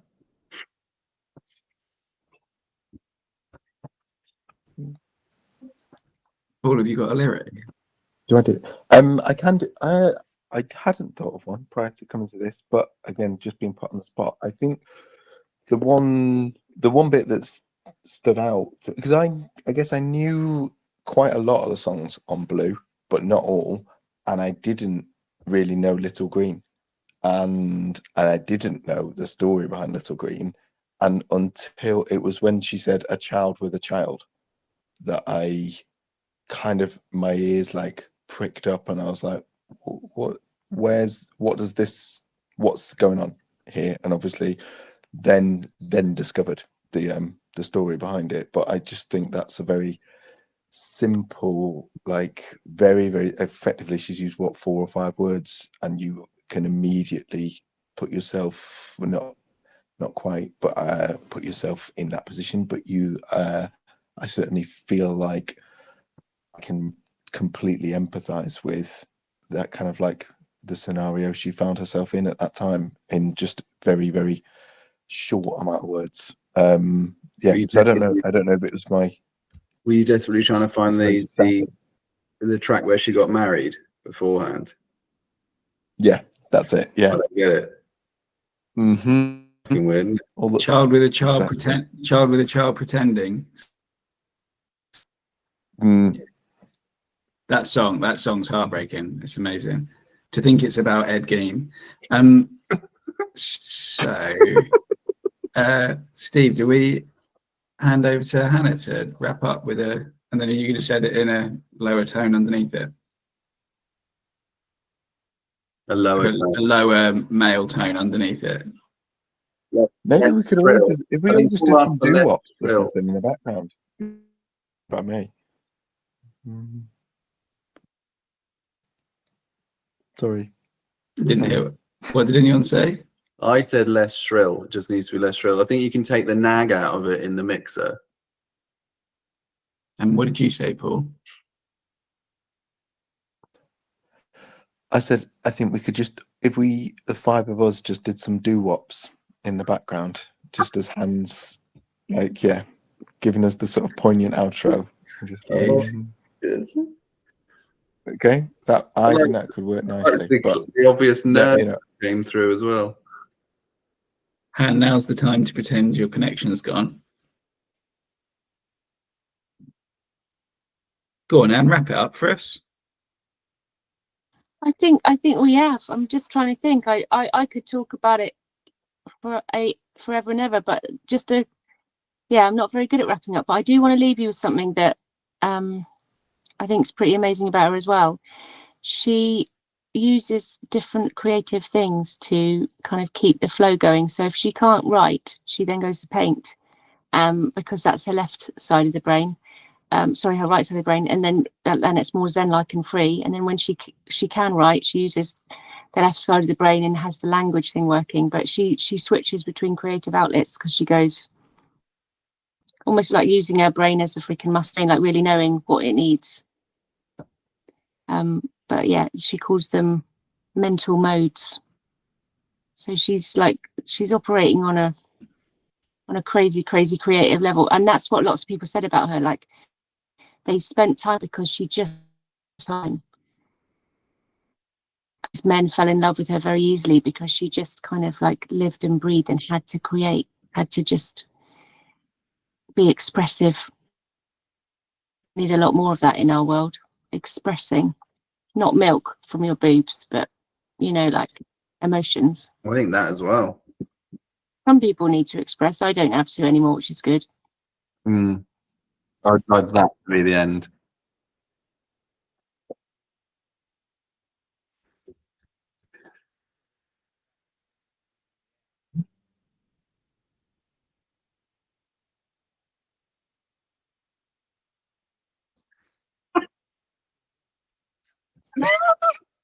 There you go.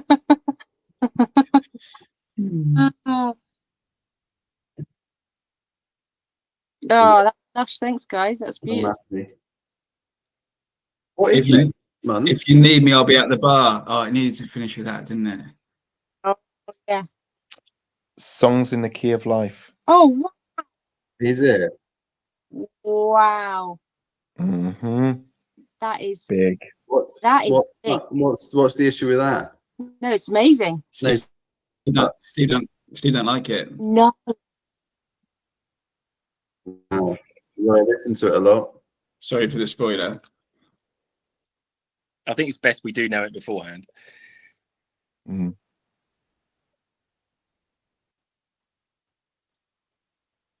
Mm-hmm. Let's just do it back to back. Fuck it. Let's do it now. Let's go. None of it. Yeah, we haven't listened to it. Let's go. Tim, And intro now. do you do the patch, Tim, like before the thing? So you'll. I find different ways of expressing myself, and one way is that I will show things video. Yeah. It uses like the back of my brain, The central Really? robotic. the bit that Would it be operates most possible- people's anal sphincters operates my blue hoodie. For next one, do you think we could start the episode with you live ironing it on? while you're wearing it. If you would like that. Yeah, exactly. We got any Tim wearing nothing but a blue hoodie and an iron. I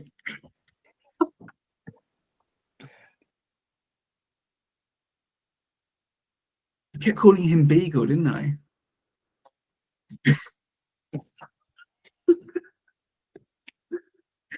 Oh God. Right, we need to run away, don't we? Yeah. Lovely seeing you all. Right. Bye. Good to see you all. Yeah. Bye.